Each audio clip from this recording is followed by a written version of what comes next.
প্রিয় দেশবাসী, আসসালামু আলাইকুম। ঈদ মোবারক বলা যায় তো এখনো, যদিও ঈদের পরে 3 দিন গেছে, কিন্তু এই ঢাকা শহরে সর্বত্রই এখনো ঈদের ছাপ। রাস্তাঘাট প্রায় খালি, গাড়ি ঘোড়া নেই, মানুষজনও নেই। যারা বাড়ি গেছেন তারা ফেরেনি। ঈদের আগের রাত্রে অন্তর্বর্তী সরকারের প্রধান ডক্টর মোহাম্মদ ইউনূস যে বক্তৃতা করেছিলেন, যার উপর আমি একটা ভিডিও বানিয়েছিলাম, তার প্রভাব যে কতখানি সেটা খুব ভালো করে অনুভূত হচ্ছে না, যদিও খবরে জানা যাচ্ছে। কারণ হচ্ছে ঈদের 3 দিন, তাছাড়া ছুটি তো চলছে। সেরকম করে রাজনৈতিক অঙ্গনই সরগরম হয়নি। ব্যাপক কোনো আলোচনা আছে সেরকম নয়। এর মধ্যে উল্লেখযোগ্য দুটো ঘটনা ঘটেছে।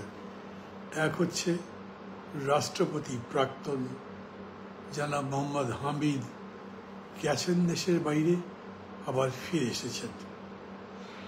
শেখ কবির, যিনি শেখ হাসিনার চাচা বলে পরিচিত, ব্যাংকিং অ্যাসোসিয়েশনের নেতা ছিলেন এবং অনেকে বলেন যে ব্যাংকের আজকের এই যে অধঃপতন, এই ধ্বংস, এগুলোর অনেক দায় তার। তিনি দেশের বাইরে চলে গেছেন। খুব উচ্চবাচ্য হয়নি, কারণ যে একই কথা বললাম, সবাই তো ব্যস্ত আছেন ঈদ নিয়ে। কিন্তু যারা এর মধ্যেও চোখ কান খোলা রাখেন তারা ভাবছেন আসলে হচ্ছেটা কি। তার মানে কি, আওয়ামী লীগ নেতারা, এত বড় বড় নেতা, এত বড় ব্যক্তিত্ব, ইচ্ছামতো যেতে পারছেন, ফিরতে পারছেন। তাহলে অন্তর্বর্তী সরকারের ভূমিকা কি? তারা কি করছেন? আবার এই পরিস্থিতির মধ্যেই প্রফেসর ইউনূস 4 দিনের সফরে যুক্তরাজ্য গেছেন। এই সফর সরাসরি কোনো রাজনৈতিক সফর নয়। এর মধ্যে অর্থনৈতিক, ব্যবসায়িক স্বার্থই বেশি। বিশেষ করে পত্রিকায় যেরকম করে খবর আসছে, যেগুলো সাইফার্ড মানি, পাচার করা অর্থ, সেগুলোকে ফিরিয়ে আনবার জন্যে উনি বিশেষ চেষ্টা চালাবেন। বিভিন্ন জায়গায় অন্যান্যদের মধ্যে মিটিং হবে। উনি যাওয়ার ঠিক অব্যবহিত পূর্বে আবার দুটো খবর বেশ চাউর হয়েছে এবং রাজনৈতিক মহলে একটা সাড়া জাগিয়েছে। একটি হচ্ছে ব্রিটিশ এমপি শেখ রেহানার ছোট বোন, শেখ হাসিনার ছোট বোন শেখ রেহানার মেয়ে টিউলিপ সিদ্দিকী, তিনি নাকি জনাব ইউনূসের সঙ্গে দেখা করতে চেয়েছেন। একই সঙ্গে পত্রপত্রিকায় খবর আসছে বিএনপির ভারপ্রাপ্ত চেয়ারম্যান, যিনি লন্ডনে অবস্থান করছেন অনেকগুলো বছর ধরে, তার সঙ্গেও প্রফেসর ইউনূসের সাক্ষাৎ হবে। দর্শক এবং শ্রোতা মণ্ডলী, আমি প্রধানত এই দুটো বিষয়ের উপরে কথা বেশি বলব। প্রতিক্রিয়া কি হয়েছে ডক্টর মোহাম্মদ ইউনূসের ঈদের আগের রাতের ভাষণে, সেটা আপনারা দেখেছেন, হয়তো পত্রিকা বেরোয়নি, কিন্তু অনলাইনে অন্যান্য জায়গায় দেখেছেন। সেই রাত গভীর পর্যন্ত কথাবার্তা বলেছে স্ট্যান্ডিং কমিটি নিজেদের মধ্যে। তারপরে তারা একটা বিবৃতি দিয়েছে। সেই বিবৃতি প্রধানত ডক্টর মোহাম্মদ ইউনূসের এই বক্তব্যকে, এপ্রিলের নির্বাচনের ব্যাপারটাকে প্রত্যাখ্যান করেছে। জুলাই নির্বাচনকে প্রত্যাখ্যান করেছে। এমনকি তারা একভাবে বলা যেতে পারে প্রফেসর ইউনূসের বক্তব্যের সম্ভবত শেষাংশ ধরে তিরস্কারও করেছে, যেটা যে কোনো সভ্যতা ভব্যতার বাইরে চলে গেছে। তিনি যে সমস্ত ভাষা ব্যবহার করেছেন, যুক্তিসঙ্গতভাবে বলা যায় প্রধান দল এবং সরকার নির্বাচনে যে দুটো সবচেয়ে বড় ফ্যাক্টর, তাদের মধ্যেই সম্পর্কের অবনতি হয়েছে। এরপরে যেটা হয়, আমি আগেও বলেছি, সরকার পক্ষ থেকে তো কেউ তেমন কিছু বলে না, প্রফেসর ইউনূস তো বলেনি না, ফলে এটা বারবার কোনো আর সুযোগ থাকেনি। তবে মানুষের মধ্যে এই ব্যাপারে মিশ্র প্রতিক্রিয়া হয়েছে। একটা প্রতিক্রিয়া তো হয়েছেই, যেটা বলেছে একেবারে যুদ্ধ দিয়ে সামনাসামনি অবস্থা, সেটা প্রশমিত হয়েছে। ঈদ তাতে একটা বড় কাজ করেছে, প্রফেসর ইউনূসের বক্তৃতাতেও যেহেতু উনি নির্বাচনের সম্পর্কে বলেছেন কবে নাগাদ হতে পারে, অতএব যে সংশয় ছিল যে উনি হয়তো নির্বাচন দেবেনই না, অন্য কোনো মন্তব্য ভাসছেন, সেই কথা কেউ বলে নাই। এরই মধ্যে মাত্র 3 দিন পরে প্রফেসর ইউনূস যুক্তরাজ্য সফরে গেলেন এবং সেখানে গিয়ে এই দুই নেত্রী, এক ব্রিটিশ এমপি টিউলিপ সিদ্দিকী যিনি রেহানার কন্যা এবং বিএনপির ভারপ্রাপ্ত চেয়ারম্যান যারা তারেক রহমানের সাথে তার বৈঠকের কথা আলোচনা হয়েছে। এখন মোটামুটিভাবে এই কথা বলা যায়, টিউলিপ সিদ্দিকের সঙ্গে সম্ভবত প্রফেসর ইউনূসের দেখাটা হচ্ছে না। টিউলিপ সিদ্দিকী চেয়েছিলেন এটা, গার্ডিয়ানে এরকম একটা খবর বেরিয়েছিল, চেক করে দেখতে পারেন, আমি ডেটটা বলতে পারবো না। কিন্তু পরবর্তীতে একেবারে সম্প্রতি, মানে আজকে বা কালকের মধ্যে, সময় তো হেরফের হয়, টিউলিপ সিদ্দিকী ভিন্ন প্রকারে বলতে চেয়েছেন উনি প্রফেসর ইউনূসের কাছে যাচ্ছেন না, অন্য কোনোভাবে দেখাটাকে যদি হয় ইঙ্গিত করেছেন। সেটা তো হবার নয়। আমাদের দেশের সরকার প্রধান বিদেশে গিয়ে ওইখানকার কোনো নেত্রী, এমপি যাই হোক, তার সঙ্গে গিয়ে দেখা করবেন, এটা তো প্রোটোকলের বাইরে হবে। কিন্তু লন্ডন শহরের স্পেকুলেশন, ওখানে মিডিয়া পাওয়ার যে প্রতিক্রিয়া, সেগুলো থেকে আমি জেনেছি এটা প্রধানত আওয়ামী লীগের প্রতিক্রিয়া। লন্ডনের হতে পারে, ইউরোপ কমিটির হতে পারে, সেন্ট্রাল কমিটির হতে পারে। তারা মনে করেন টিউলিপ সিদ্দিকী এখন গিয়ে যদি প্রফেসর ইউনূসের সঙ্গে দেখা করেন, তাহলে এটাতে প্রফেসর ইউনূসের রাজনৈতিক বিজয় হয়। জানি না তাদের ব্যাখ্যা কি, এছাড়া তো ভিন্ন কোনো পথ নেই দেখা হওয়ার, কাজেই এটা বাদ ধরে নেওয়া যেতে পারে। টিউলিপ সিদ্দিকী সম্ভবত তার নিজের অবস্থানটা পরিষ্কার করতে চাইছিলেন। তার নামে যে সমস্ত অভিযোগ, তদন্ত ইত্যাদি শুরু হয়েছে, ওগুলো সম্পর্কে তার ব্যাখ্যা হতো, সেই চ্যাপ্টার ক্লোজড। পরে থাকে বিএনপির ভাইস চেয়ারম্যান বা এখন ভারপ্রাপ্ত চেয়ারম্যান যারা তারেক রহমানের সাথে প্রফেসর ইউনূসের দেখা হওয়া নিয়ে। এটাও তাদের স্ট্যান্ডিং কমিটি ঢাকায় বৈঠকের পরে যে প্রতিক্রিয়া দিয়েছিলেন, সে অনুযায়ী সবাই ধরে নিয়েছিল এই বৈঠকটা হবে না।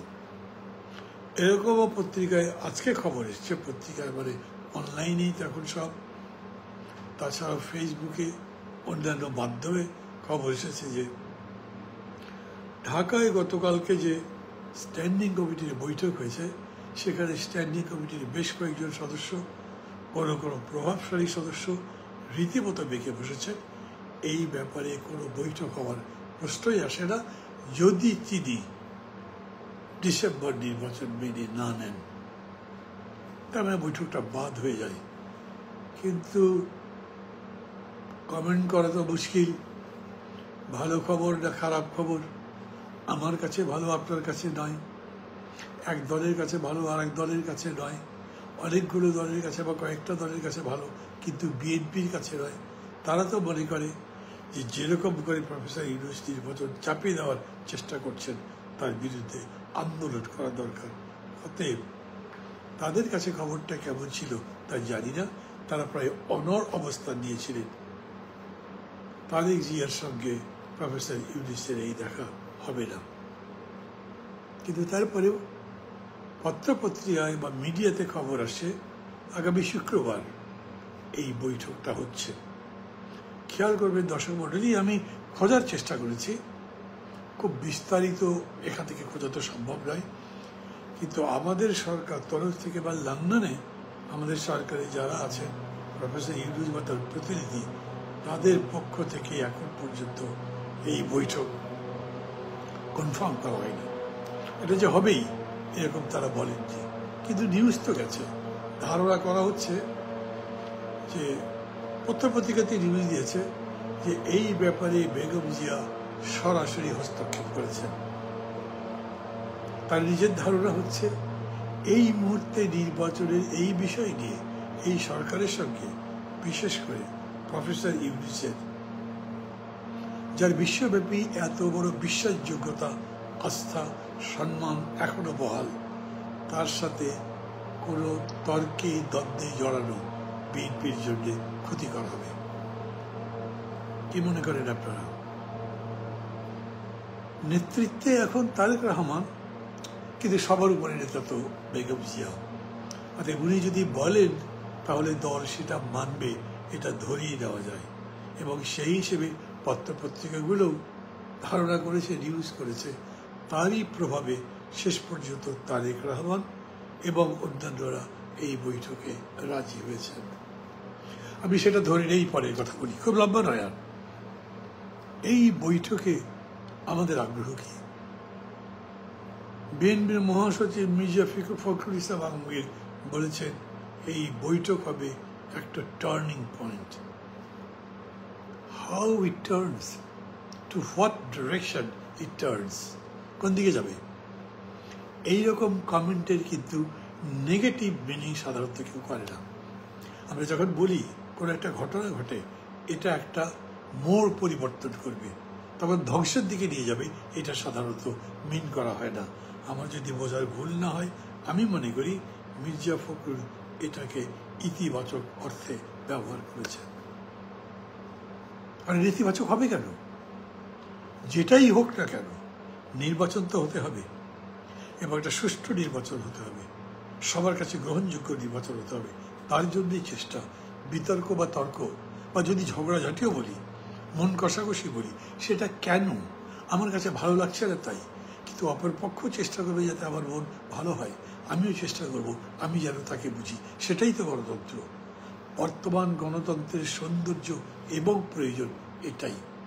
সেই দিক থেকে আমি মনে করি এই বৈঠক যদি সত্যি সত্যি, কেউ কেউ লিখেছেন, কেউ কেউ বলেছেন, বাংলাদেশে গণতন্ত্র উত্তরণের জন্যে আসন্ন যে নির্বাচন, সেটা যথাযথভাবে শান্তিপূর্ণভাবে সবার কাছে গ্রহণযোগ্য একটা গুণগত নির্বাচন হয়, আমাদের সমস্ত দৃষ্টি আকাঙ্ক্ষা সেই দিকেই নিবদ্ধ থাকবে। দর্শক মণ্ডলী, ভালো থাকবেন। সত্যিই একটা সংকটের মধ্যে দিয়ে যাচ্ছি আমরা। আর অনেকগুলো কথাবার্তা কিন্তু এর মধ্যে হয়েছে। ঈদের দিন সেনাপ্রধান তার স্ত্রীকে নিয়ে দেখা করেছেন। এর আগের ঈদে যখন তিনি গেছিলেন একা একা, তখন একটু তিরস্কারের মতো একটা অবস্থায় পড়েছিলেন, আমি শুনেছি। তাই মানে প্রোটোকল বলে যে ওইখানে তাদের বিশেষরা অ্যাকম্প্যানি করবেন, কিন্তু এবার স্ত্রী সহ গেছেন। বাইরের একটা মিডিয়ার লেখা দেখলাম, ইউরোপিয়ান ইউনিয়ন, আমেরিকা, সেনাবাহিনী সবাই মিলে একসাথে বিএনপিকেও সাথে নিয়ে একটা ইতিবাচক নির্বাচন করবার দিকেই তাদের মুভ। আমি কারো পক্ষে নই সরাসরি, আমি তো আমার পক্ষে, আমার দল আছে, আমার রাজনীতি আছে তার পক্ষে, কিন্তু আমি নিশ্চিতভাবে সবার উপরে দেশকে জায়গা দিই বলেই আমি মনে করি এইরকম বৈঠকে যদি সত্যি সত্যি হয়, এরকম একটা ইতিবাচক ফলাফল বাংলাদেশের 100টার মধ্যে 99.99 জন মানুষ চায়। কেউ এখন সংঘাত চায় না, কেউ এখন বিশৃঙ্খলা চায় না, কেউ এখন নির্বাচনটা বন্ধ হয়ে অন্য একটা শক্তি, যার কথা জানি না, অনিশ্চিত, তারা আসুক, এটা কেউ চায় না। সবাই মিলে চলুন, আমরা সেই দোয়া করি, সেই প্রার্থনা করি, সেই আকাঙ্ক্ষা করি, এবং তার জন্যে যতখানি সম্ভব নিজের এবং নিজের বন্ধুদের বিবেককে চেত রাখি, প্রখর রাখি, সজাগ রাখি। ভালো থাকবেন। খোদা হাফেজ।